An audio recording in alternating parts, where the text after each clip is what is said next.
Les crypto-monnaies font partie de ces nouveaux actifs numériques dont on entend beaucoup parler lorsqu'on cherche à investir. Je m'y suis moi-même intéressé et c'est pour ça que je vous propose cette vidéo. Dans cette vidéo, on va premièrement revenir sur le principe des crypto-monnaies, aussi connues sous le nom de crypto-actifs. Dans ce premier point, je vous partagerai aussi mon avis sur cette technologie et pourquoi je pense qu'elle est révolutionnaire. Ensuite, dans le deuxième point, je vous partagerai les cryptos dans lesquels j'ai moi-même investi et pourquoi je les ai choisis. Et je vous indiquerai aussi quel pourcentage de mon portfolio cela représente. Enfin, dans le dernier point, on parlera des risques de la crypto-monnaie et pourquoi je pense qu'il faut être prudent si on décide de se lancer sur ce nouveau type d'actif. Salut à tous, c'est Dorian de la chaîne Thinkify et j'espère que vous allez bien. Alors premièrement, qu'est-ce que c'est la crypto-monnaie? Une crypto-monnaie, en fait, c'est une monnaie virtuelle qui opère indépendamment des banques centrales ou de toute institution comme des gouvernements. Et c'est pour ça qu'on entend souvent que les crypto-monnaies sont décentralisées, c'est simplement parce qu'elles ne sont pas commandées par une seule personne ou une seule entité comme un gouvernement par exemple. Alors ces crypto-monnaies, aussi connues sous le nom de crypto-actifs, elles peuvent être échangées comme des monnaies physiques, sauf qu'à l'inverse, elles ne sont échangées qu'en ligne.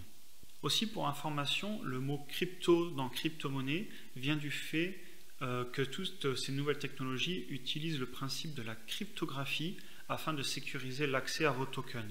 Alors quand j'utilise le mot token, en fait ce serait comme si je disais pièce ou billet pour de l'argent traditionnel, sauf que dans ce cas-là, vu que c'est purement numérique, on ne peut pas vraiment parler de pièce ou de billet, donc on utilise assez souvent le mot token. Aussi, ce que je tiens à rappeler, c'est qu'il n'y a pas qu'une seule crypto-monnaie. Il y en a beaucoup qui ont toutes des différentes caractéristiques et différentes applications. Une autre question que je me suis beaucoup posée au début, c'est vu que je n'ouvre pas un compte en banque comme je peux le faire dans une banque traditionnelle, où est mon argent? Donc en fait, quand vous possédez des crypto-monnaies, la quantité de tokens que vous avez est enregistrée sur la blockchain en dessous d'une adresse publique et le seul moyen de commander ou d'utiliser l'argent qui est dans cette clé publique est en fait, si vous connaissez, la clé privée. Et c'est à ce moment-là que la cryptographie rentre en place. Personne ne peut commander cette clé publique sans avoir une clé privée et en fait, avec la clé privée, vous pouvez générer un code unique pour commander le transfert de tokens. Mais ça ne marche pas dans l'autre sens. Alors je ne suis pas certain si ce que je vous explique là c'est très clair, je vous avoue que ce n'est pas un concept très simple, alors si vous voulez vraiment en apprendre plus, vous pouvez aller voir sur YouTube, il y a plein d'experts qui ont fait des vidéos bien plus poussées que la mienne pour vous expliquer comment la crypto-monnaie fonctionne, et moi ici je suis plus pour vous dire ce que je vais faire par rapport à ça d'un point de vue mes investissements. Alors maintenant en parlant un petit peu plus de la technologie, pourquoi est-ce que pour moi c'est révolutionnaire? En fait il y a de nombreux points positifs. Comme par exemple le fait que toutes les transactions financières sont visibles de tous sur la blockchain. Donc à l'inverse de ce qu'on peut entendre souvent dans les médias, en fait les crypto-monnaies sont très faciles à tracer parce que toutes les informations sont disponibles sur Internet et lisibles par tout le monde. Et le gros avantage de ça, c'est que du coup vous n'avez plus ces banques privées qui font des transferts entre elles sans que personne ne puisse vraiment les vérifier. Et pour moi, les banques privées, c'est vraiment quelque chose d'assez obscur et aussi de très inefficace. Et la crypto-monnaie résout tous ces problèmes du fait qu'elle utilise la blockchain et que c'est accessible à tous et tout le monde peut vérifier ce que tout le monde est en train de faire. Il y a aussi un autre avantage à la crypto-monnaie, c'est que vous ne le saviez peut-être pas, parce qu'en France, tout le monde peut ouvrir un compte en banque, mais il y a beaucoup de monde sur Terre qui ne peut pas ouvrir de compte en banque et qui n'a pas accès aux banques. Alors qu'avec la crypto-monnaie, peu importe où vous vivez sur Terre, il vous suffit d'avoir accès à Internet et à un téléphone et vous pouvez posséder de l'argent, en tout cas des actifs dans la crypto-monnaie. Un autre point qui est aussi souvent avancé, c'est le fait que les crypto-actifs sont décentralisés. C'est-à-dire que si demain la banque centrale décide d'imprimer plus d'euros ou plus de dollars aux États-Unis, sur les crypto-monnaies, ce n'est pas possible. C'est-à-dire qu'il y a un consensus général et il y a des règles de base établies dès le début. Et le seul moyen de changer ces règles, c'est si plus de 50% de tous les utilisateurs de la crypto-monnaie arrivent d'un commun accord à voter sur la blockchain un changement de règles. Alors ça arrive des fois, mais c'est très rare. Mais globalement, si vous voulez, les règles ne peuvent pas changer en cours de route parce que justement, tout le système est décentralisé et tout le monde a son mot à dire, à l'inverse des systèmes bancaires traditionnels. Alors voilà, je viens de vous exposer quelques-unes des raisons qui font que moi je veux personnellement faire partie de ce mouvement. Et si vous voulez, pour moi c'est vraiment pour cette technologie de la blockchain que je trouve révolutionnaire. Et d'ailleurs je vais vous donner quelques exemples où on pourrait l'utiliser dans le futur. Par exemple, sur les transactions immobilières.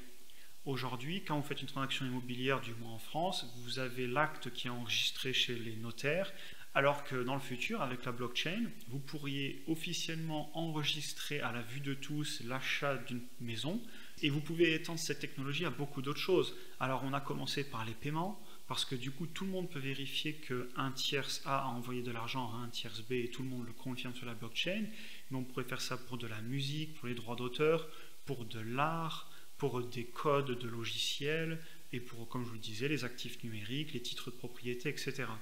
Si vous voulez, les possibilités de cette technologie sont presque infinies parce que justement il n'y a plus de problème d'acteurs privés qui eux seuls ont la vérité et la réponse. Tout le monde a la vérité et la réponse parce que tout le monde peut lire la blockchain et cette blockchain est vérifiée par tout le monde.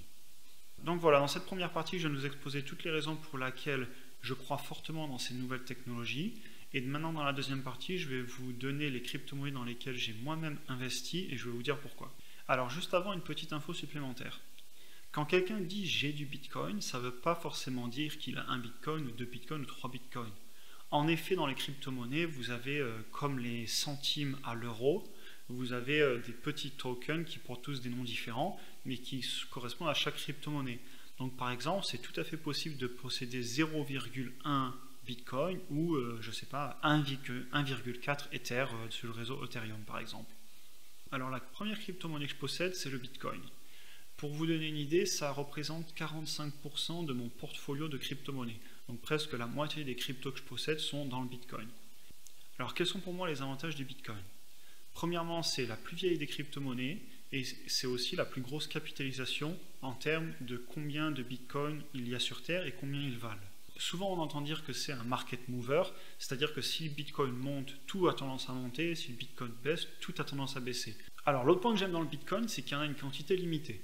On sait qu'en 2140, il n'y aura que 21 millions de bitcoins qui auront été édités et il n'y en aura jamais un de plus. Donc ça crée un sentiment de rareté. C'est comme je vous le disais, si on compare ça à l'euro et au dollar qui peuvent être imprimés par les banques centrales, les bitcoins, c'est pas possible. Il y en a un nombre limité et il n'y en aura jamais plus. Ce que j'apprécie aussi, c'est que c'est une crypto-monnaie qui est fortement utilisée et beaucoup d'entreprises ont investi de l'argent dedans. Vous avez par exemple Square, MicroStrategy, Tesla, etc. Donc ce sont toutes des très grosses entreprises qui ont des bitcoins dans leur bilan financier. Et donc ça rend pour moi cette crypto-monnaie assez solide parce que ça va être dur pour les États d'aller faire des actions punitives dessus parce que ça aurait des impacts sur des très très grosses entreprises dans des pays. Donc voilà pour le premier crypto-actif que je possède. Maintenant le deuxième crypto-actif que je possède, c'est l'Ether. Donc c'est la monnaie du réseau Ethereum. Alors j'ai sur cette crypto-monnaie environ 40% de toutes mes crypto-monnaies. Donc c'est de loin ma deuxième plus grosse position.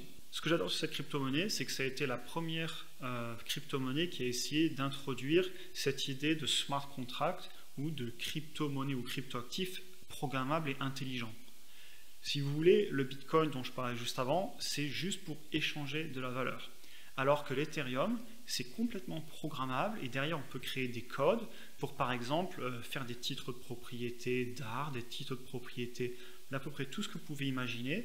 Et donc si vous voulez, vous pouvez faire une transaction avec quelqu'un d'autre en disant je suis d'accord pour faire cette action, l'autre personne est aussi d'accord pour faire cette action.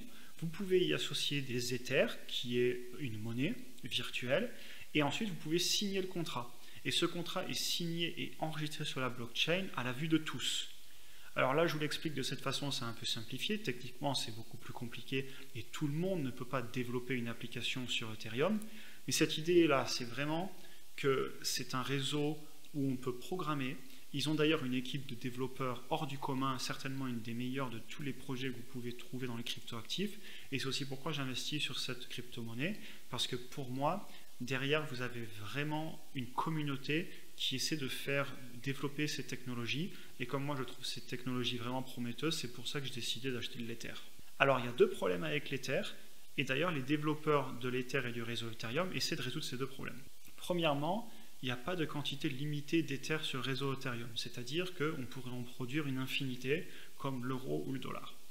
Alors, ils essaient de résoudre ce problème en faisant que quand on confirme des nouvelles transactions, au lieu de générer des nouveaux Ethers dans le futur, on va en brûler pour, si vous voulez, contrôler la quantité d'Ethers pour ne pas en produire à l'infini.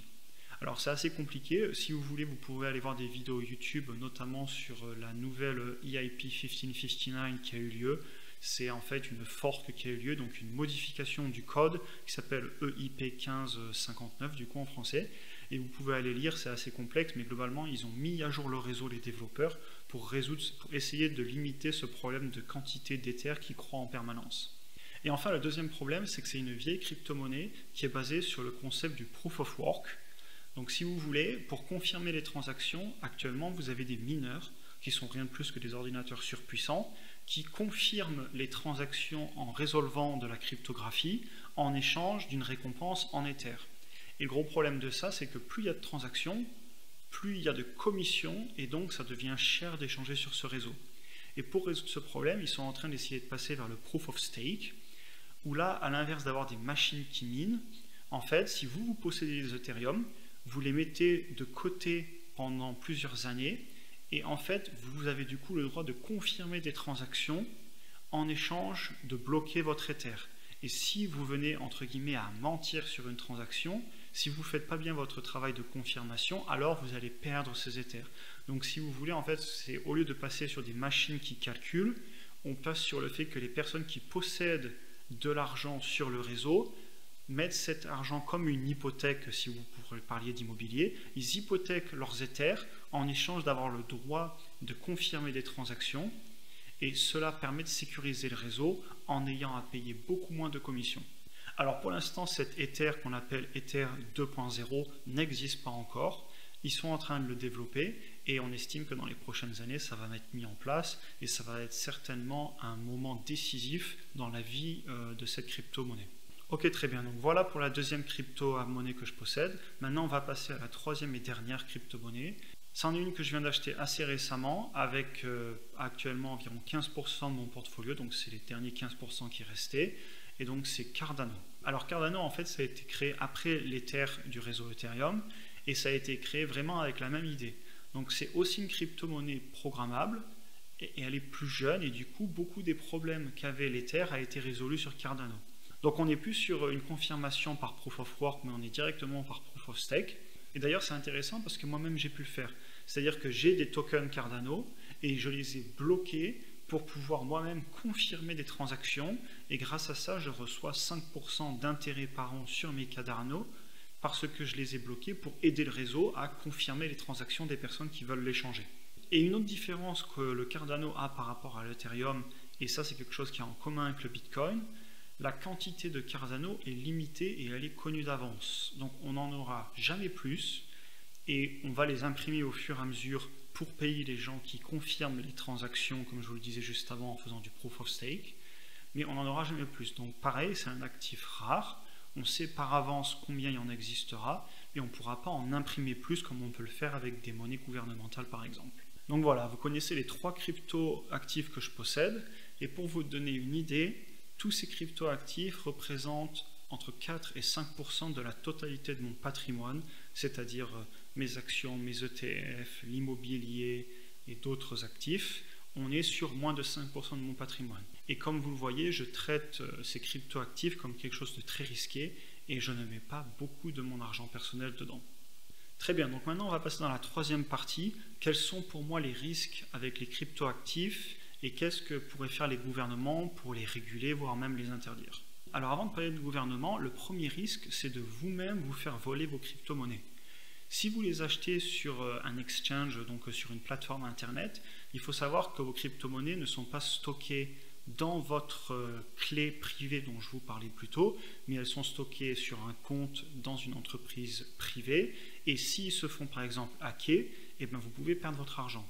Donc moi je conseille toujours qu'une fois que vous avez acheté votre argent, de la transférer sur un porte-monnaie, ce qu'on appelle un cold wallet. Donc par exemple vous avez la marque Ledger, c'est une marque française d'ailleurs qui fabrique ces wallets. Et donc en fait c'est un petit appareil et c'est un portefeuille qui contient vos cryptos qui n'est pas connecté à internet et qui est très sécurisé. Et vous êtes du coup la seule personne à contrôler votre argent grâce à une phrase de 24 mots aléatoires. Et le seul moyen de venir vous prendre votre argent, c'est de connaître ce fameux code secret de 24 mots. Donc avant tout, si vous investissez, moi je vous conseillerais de vite transférer tous vos crypto-actifs sur des cold wallets, pas sur des hot wallets, parce que les hot wallets c'est tout l'inverse, c'est ce qui est risqué. Donc de transférer sur des cold wallets, donc en fait c'est des portefeuilles hors ligne pour sécuriser vos actifs. Alors maintenant en parlant des États, on entend souvent dire que les États pourraient bannir les crypto-monnaies ou les interdire, etc. Et c'est possible puisqu'il y a certains pays qui l'ont déjà fait comme l'Inde et la Chine est en train aussi d'essayer de le faire. Par contre, je ne suis pas certain que tous les États du monde arriveront à trouver un accord. Et d'ailleurs, on voit à l'inverse que vous avez des États d'Amérique du Sud, par exemple, qui, eux, tout l'inverse, sont en train de le légaliser. Moi, à mon avis, ce qui va se passer, et c'est mon avis personnel, je pense que la majorité des États vont venir le réguler. Je pense que les États pourraient mettre des règles. D'ailleurs, ils ont déjà commencé avec les impôts. Ils ont déjà expliqué qu'en France, par exemple, si vous achetez et revendez des crypto-monnaies, vous êtes imposé comme pour les actions à 30% d'impôt sur la plus-value. Donc vous voyez, les États sont en fait déjà en train de réguler toutes ces crypto-monnaies. Et je pense que c'est dans l'intérêt des États de le faire, parce que le mouvement est déjà lancé et on ne peut pas aller contre le changement et contre la technologie. Vous avez déjà beaucoup d'entreprises qui ont investi, donc si vous le bannissez demain, vous mettez à risque des entreprises et donc des emplois. Et enfin, il ne faut pas oublier que nous, en France par exemple, ou dans beaucoup de pays comme les États-Unis, etc., on a la chance d'avoir accès à des systèmes bancaires, mais ce n'est pas le cas de partout. En Amérique du Sud et en Afrique notamment, les gens ne peuvent pas ouvrir de compte en banque et ils n'ont pas confiance dans les monnaies des gouvernements. C'est pour ça d'ailleurs qu'ils préfèrent posséder du Bitcoin, du Cardano ou de l'Ether, plutôt que de posséder des pesos vénézuéliens ou d'autres monnaies dont je n'ai pas forcément les noms, mais qui appartiennent à des gouvernements qui ne sont pas stables. Donc voilà, on en arrive à la conclusion. J'espère que cette vidéo vous aura aidé à comprendre un petit peu plus pourquoi moi personnellement j'ai investi un petit peu de mon capital, moins de 5%, donc c'est pas énorme, mais j'ai quand même décidé d'investir sur les crypto-monnaies parce que c'est une technologie dans laquelle je crois et je pense qu'on ne peut pas aller contre le changement et qu'on n'arrivera pas à les interdire, mais qu'au contraire on va les réguler pour que ça devienne un actif comme un autre, comme une action ou une obligation. N'hésitez pas à me dire dans les commentaires quel est votre avis sur les crypto-monnaies, est-ce que vous-même vous en avez acheté ou qu'est-ce que vous en pensez de façon générale. Et sur ce, je vous souhaite une bonne journée et je vous dis à la prochaine.